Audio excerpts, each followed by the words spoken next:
사도신경으로 신앙 고백하시겠습니다. 전능하사 천지를 만드신 하나님 아버지를 내가 믿사오며 그 외아들 우리 주 예수 그리스도를 믿사오니 이는 성령으로 잉태하사 동정녀 마리아에게 나시고 본디오 빌라도에게 고난을 받으사 십자가에 못 박혀 죽으시고 장사한 지 사흘 만에 죽은 자 가운데서 다시 살아나시며 하늘에 오르사 전능하신 하나님 우편에 앉아 계시다가 저희로서 산 자와 죽은 자를 심판하러 오시리라. 성령을 믿사오며 거룩한 공예와 성도가 서로 교통하는 것과 죄를 사하여 주시는 것과 몸이 다시 사는 것과 영원히 사는 것을 믿사옵나이다. 아멘. 찬송가 218장 찬송하시겠습니다.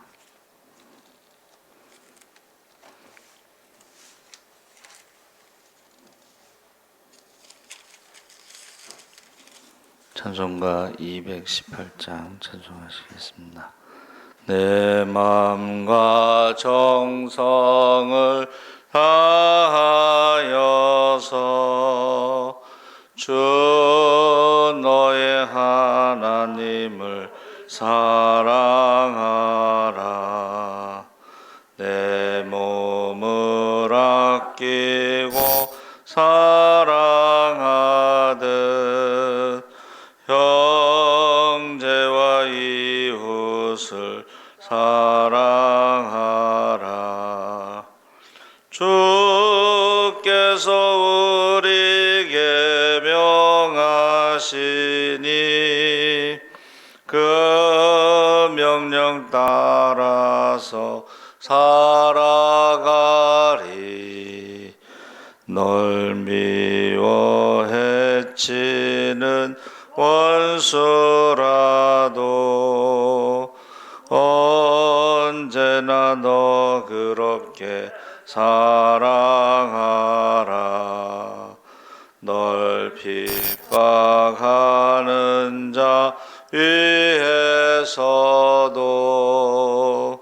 신실한 마음으로 복을 빌라.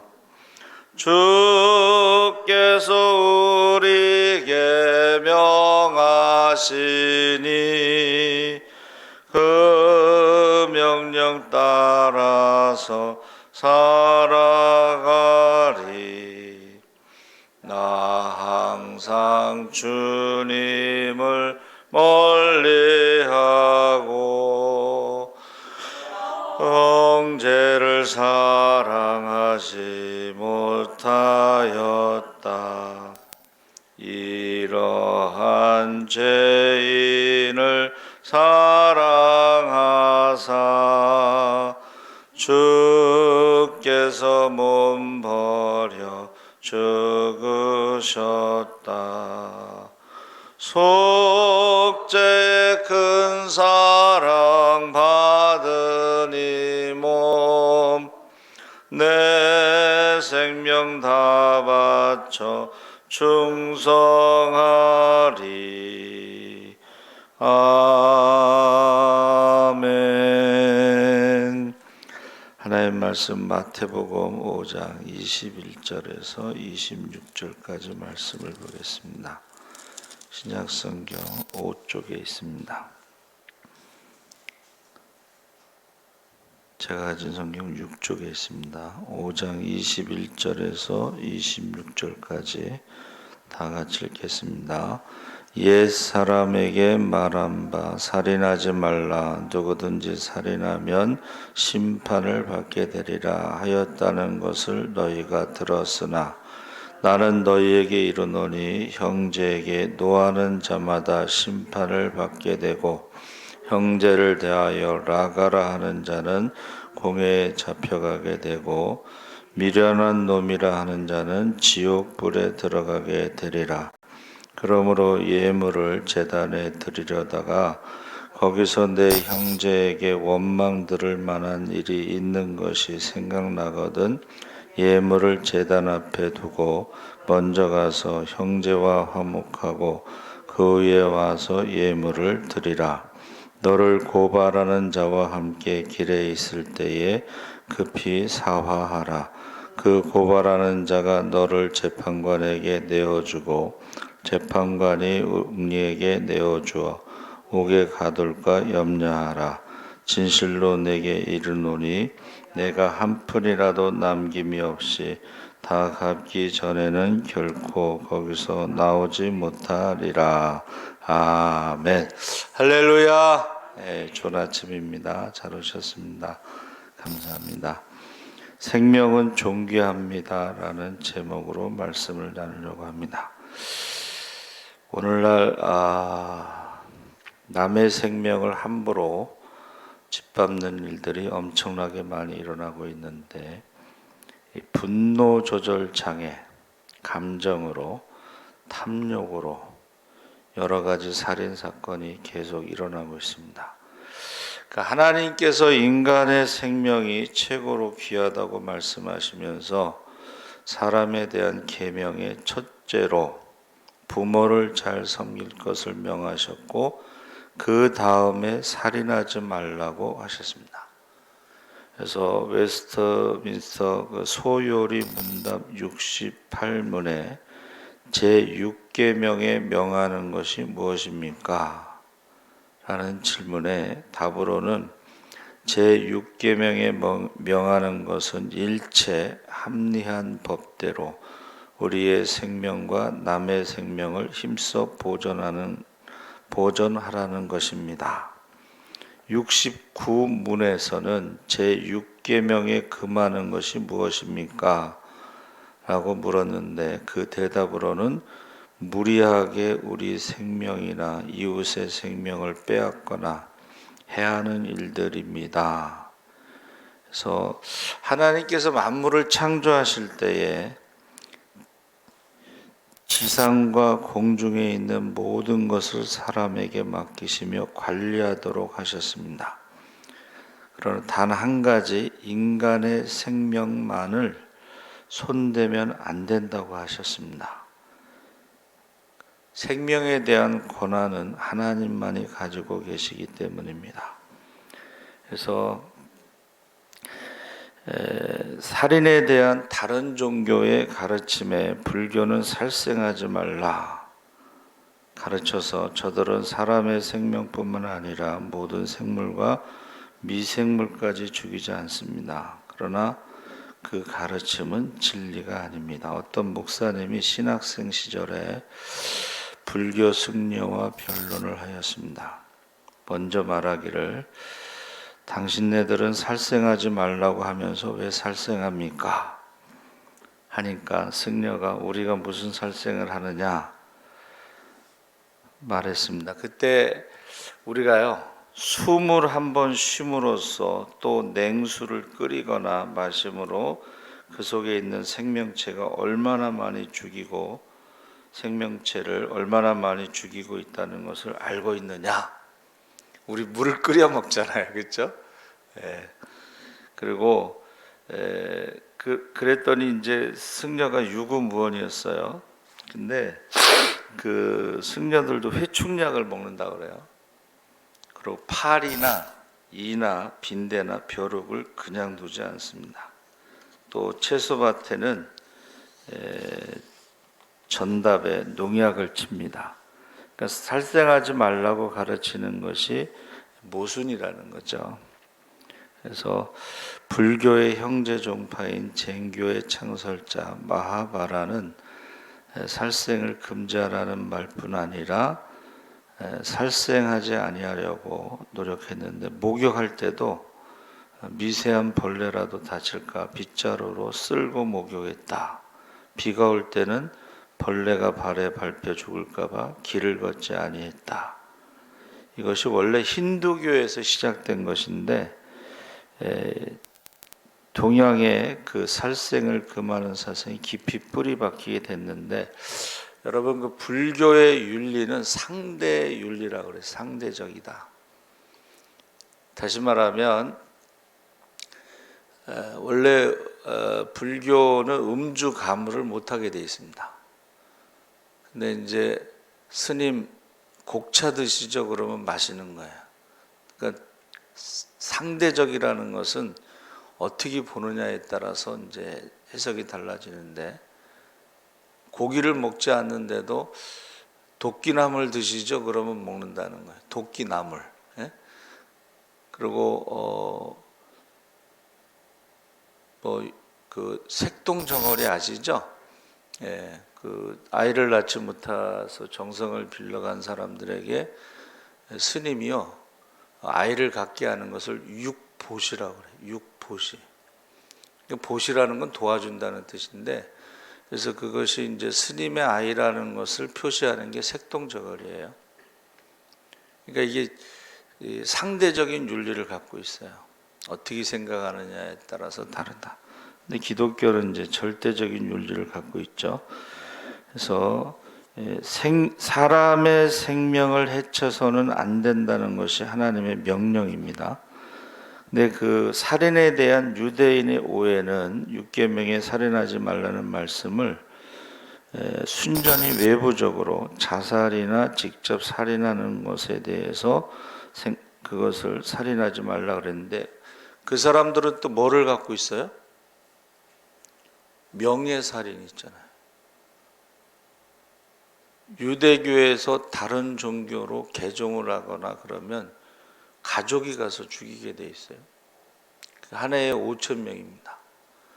그러니까는 유대교의 그 살인하지 말라는 것도 역시 잘못 오해하고 있다. 예수님께서 나는 너에게 이르노니 형제에게 노하는 자마다 심판을 받게 되고 형제에 대하여 라가라 하는 자는 공회에 잡히게 되고 미련한 몸이라 하는 자는 지옥불에 들어가게 된다. 제가 말씀을 준비하면서요, 일본 사람들이 한국 사람들을 이제 식민지 삼았을 때 잘 쓰는 말이 빠가야로 바보다 이런 뜻이에요. 예, 그런 문제가 되는 거예요. 하나님 말씀대로라면 바보라고. 근데 언어 습관이라는 게 있어요. 그렇게 미련할까, 어리석을까, 머리가 나쁘다 이렇게 욕하는 것이 예수님께서는 금지시킨 거죠. 그래서 외적인 행위뿐만이 아니라 내적으로 폭넓은 의미를 가지고 있습니다. 그래서 예수님의 교훈에 대해서 성급한 분노는 마음속으로 이미 살인하는 것이다. 여기서 형제라는 것은 비천한 어린아이나 종들을 포함하고 아는 사람, 모르는 사람 포함해서 모든 사람을 형제라고 말하는 것입니다.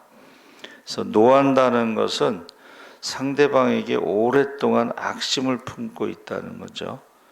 그래서 정당한 이유 없이 성내는 것과 자기 권위를 나타내기 위해서 성내는 것과 정당한 범위 이상으로 화를 내는 것을 의미하는 것입니다. 그래서 이 형제에게 라가, 미련한 놈, 욕하는 자를 살인이라고 말하고 있습니다. 그래서 라가는 형편이 없고 쓸모없는 놈, 어리석다, 머리가 텅 비었다, 미련한 놈이다. 그러니까 인격을 무시하고 어리석은 자라고 말하는 것인데, 이 모든 것을 종합해 보면 살인이라는 것이 유대인들이 생각한 것처럼 육체적 살해만으로 국한된 것이 아니라 악독한 증오심의 총칼을 가지고 상대방의 인격을 파괴시키고 멸시하는 것까지 포함된다. 요한 2서 3장 15절에 형제를 미워하는 자마다 살인하는 자니 살인하는 자마다 영생이 그 속에 거하지 아니하는 것을 너희가 아는 바라. 분노와 증오, 남을 죽이는 것은 무서운 무기인데 암이 육체의 생명을 갉아먹듯이 증오는 영적인 생명을 갉아먹는다 했습니다. 그래서 저는 좀 이해가 안 가는 것 중에 하나가, 간호사들이 왕따 시키는 것을 태움이라고 부르는데 태워서 죽이는 것을 말하는 거예요. 사람을 괴롭히는데 불에 태워서 죽인다는 의미가 태움이에요. 그 자기네들이 힘들게 3교대잖아요. 간호사들이 3교대입니다. 근데 힘들고는 자기들이 더 잘 알잖아요. 근데 이 태움이라고 하는 왕따를 시켜서 며칠 전에도 자살했어요. 23살 먹은 간호사. 그 딸 그거 하나인데 그 부모 심정이 어떻겠어요. 그래서 저는 이게 지금 자살하지 말고 꼭 뭐 간호사만 해야지 사는 게 아니잖아요. 뭐 이렇게 요새 소상공인들 자살하고 헬스장 관장들 자살하고 막 그러잖아요. 꼭 헬스만 해서 살아가는 건 아니잖아. 그러니까 죽을 정도면 거기서 나와야지. 자살하는 것은 좀 생각해 봐야 된다고 생각해요. 예? 이거 아니면 안 된다는 게, 인생은 예? 실패할 때도 있고 내려갈 때도 있고 올라갈 때도 있는데, 그래서 우리 집사님이 이제 천안으로 가서 제가 그랬어요. 내가 아는 어느 집사님도 하는 것마다 안 돼. 근데 맨 마지막에 그게 대박이 터졌어요. 그러니까는 우리 집사님도 할 수 있는 건 다 해봐라. 이것도 하고 저것도 하고 뭐 그러다가 자기하고 맞는 게 있으면 이제 그게 대박이 터진다. 그렇게 이제 말을 해줬어요. 그러니까 우리가 자녀들에게 우리나라가 왜 자살률이 높을까 생각했더니 이 공부만 해가지고 전부 공무원 아니면 뭐 그런 사자 들어가는 직업에만 몰두해 있잖아요. 근데 지금 여러분 우리나라 재계 1위가요. 공부 잘하는 사람들이 1위가 아니에요.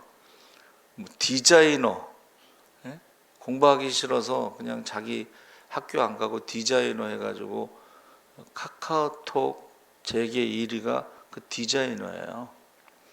그러니까 우리가 이게 사회가 발전하면은 직업이 다양해야 되는데, 이게 우리나라가 직업이 다양하지 않아. 꼭 그냥 전부 공부만 해야 되고, 전부 서울대만 가야 되고, 전부 공무원만 해야 되고, 뭐 이런 식이에요. 사자 들어가는 쪽.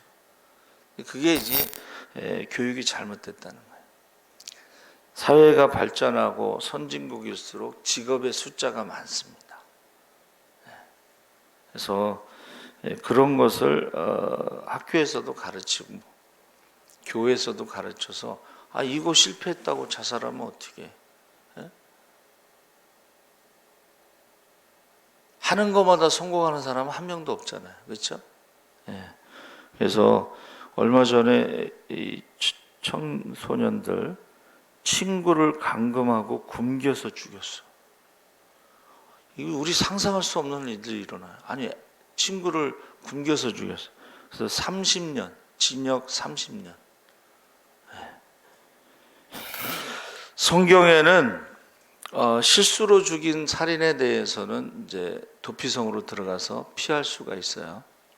그런데 계획적인 살인은 도피성에 들어가도 잡아서 죽일 수가 있어요. 보복법, 렉스탈리온이라고 하는 동해 보복법은 굶겨서 죽이면요, 그 사람들도 굶겨서 죽이는 거예요. 지금 성남 대장동 관련해 2명이 자살했어요. 그럼에도 불구하고 성남시장 대장동에 최종 결재를 한 사람을 지지하는 것은 살인에 동조하는 것이라고 저는 생각해요. 그러니까 우리나라가요, 이 사람이 죽는 거에 대해서 지금 너무 약해요, 형벌이. 그리고 제대로 조사가 이루어지지 않고 있습니다. 여러분, 백신 맞고 죽은 자들에 대해서 침묵하는 것은 하나님 앞에 범죄예요. 교회가 침묵하고 있는 거 범죄입니다. 백신 맞고 죽은 사람들에 대해서. 그래서 창세기 49장 6절에 그들이 그들의 분노대로 사람을 죽이고, 욥기 5장 2절에 분노가 미련한 사람을 죽이고, 잠언 27장 4절에 분은 잔인하고 노는 창수 같거니와. 그래서 창세기 4장 5절 6절에 가인이여 분노하여 안색이 변했고 결국 동생을 죽이게 되었다. 그래서 이 살인이라는 거에서 교회에서요, 하나님의 형상, 온천하보다 귀한, 거기에 대해서 강력하게 말씀을 선포해야 돼요. 주님께서 너희가 사람의 잘못을 용서하지 아니하면 너희 아버지께서도 너희 잘못을 용서하지 아니하시리라. 그래서 가슴 속에요, 사람을 죽이는 유형무형의 흉기를 버리고 사랑과 관용을 충만하게 해서 우리가요, 마음 먹는다는 게, 증오라는 한문이 무슨 뜻이냐면 쌓는다는, 누군가를 미워하는 것을 쌓아두었다가 그리고 마음으로 수십 번 죽이는 연습을 한다는 거예요. 그래서 왕따 당하는 어느 학생이요, 친구라는 영화에 보면 이제 장동건인가 그 잘생긴 사람들이 막 찌르는 장면이 나와요. 근데 거기서 고마해라, 뭐 많이 먹었다 아니가, 뭐 그런 경상도 사투리, 이제 많이 먹었다는 게 많이 찔렀으니까 이제 그만해라. 그거를요 수십 번 보면서 연습을 해요. 그래서 어느 날 칼을 가지고 신문지에 싸갖고 학교 가서 자기를 괴롭히는 학생을 진짜 수십 번 찔러서 죽여요. 그러니까 이게 증오라는 말이 쌓아둔다, 그리고 마음으로 수십 번 살인하는 연습을 한다, 이런 뜻이 있어요. 그래서 사람이 하나님의 형상대로 지음받았기 때문에 인간의 존엄성은 온천하보다 귀하고, 사람이 온천하를 얻고도 자기 생명을 잃으면 무엇이 유익하리요? 그 목숨이 음식보다 중하지 아니하냐? 또 사도행전 17장 26절에는 인류의 모든 족속을 한 혈통으로 만드사 온 땅에 살게 하시고, 사실은 우리가 다 한 가족이라고, 대가족이라고 봐야 돼요. 그렇죠? 그래서 이제 유전자 있잖아요. 유전자를 검색하면 이제 미국의 어느 대학에서 각국에서 온 모든 학생들을 유전자 검색을 했더니 유전자적으로는 친척이야. 그렇지, 한 혈통으로 나왔으니까. 전혀 다른 나라, 다른 언어, 다른 민족, 피부색도 다르고 막 그런데 유전자로는 형제야. 60% 막 70% 동일해요. 사람들이 깜짝 놀랐는데, 그래서 저와 여러분이 사도행전 17장 26절에 나온 말씀처럼 인류의 모든 족속을 한 혈통으로 만드셨다. 그래서 저와 여러분이 우리가 사람의 생명에 대해서, 제가 계속 반복하지만은 공산주의가요, 인간을 물질로 볼 때에 인간의 존엄성이 없어요. 그래갖고 사람을 죽여서 생체 실험할 때 사람 몸에서 비누가 몇 개 나오고 못이 몇 개 나오고 뭐 이런 거를, 사람을 어떤 물질로 보면 이게 심각합니다. 그래서 공산주의자 때문에 100년 만에 2억 5천만 명이 죽었어요, 전쟁으로. 그러니까 공산주의가 딱 들어서면 사람을 죽이잖아요. 숙청. 그래서 저 여러분이 굉장히 무서운 거예요. 하나님이 없다고 하고 인간이 물질이라고 하는 이것이 굉장히 무서운 거예요. 사람을 죽여도 죄책감이 없어. 어떻게 600만 명을 가스실에 집어넣고 죽이겠어요? 그래서 결론은 그거예요. 하나님을 두려워하지 않기 때문에, 미움을 쌓아두기 때문에, 마음으로 수십 번 살인을 연습하기 때문에, 그래서 해가 지기 전에 질 때까지 분을 품지 말라. 그래서 어느 귀족끼리 막 막 싸웠어요. 헤어졌어요. 근데 해가 질 때쯤에 주교가 목사님이 편지를 보내. 귀족에게 각하 해가 지고 있습니다. 해가 질 때까지 분을 품지 말라는 말씀을 보내요. 안 그러면 이겠어요. 근데 보세요. 주님께서 원수를 사랑하라고 축복하라고 그랬죠. 근데 이게 누구를 미워하고 막 그러잖아요. 그러면 우리 몸에서 독이 나와요. 호르몬 중에 독이 나옵니다. 그러면 원수를 죽이기 전에 내 몸이 병이 들어. 암이라든가 뭐 이런 것들이요. 쌓아두기 때문에 그래. 쌓아두. 근데 원수를 사랑하고 축복하잖아요. 우리 몸에서 좋은 호르몬이 나와요. 원수 갚는 것은 하나님께 맡기고 너는 원수를 사랑하고 축복하라는 것은 우리에게 몸이 건강해진다는 것을 말씀해 주고 있는 거예요. 그러니까 우리가 사랑한다는 말을 하면 좋은 호르몬이 나오고 식물이나 동물이나 물, 무생물인데도 사랑한다고 그러고 축복하면요 물의 결정체가 아름답게 변해요.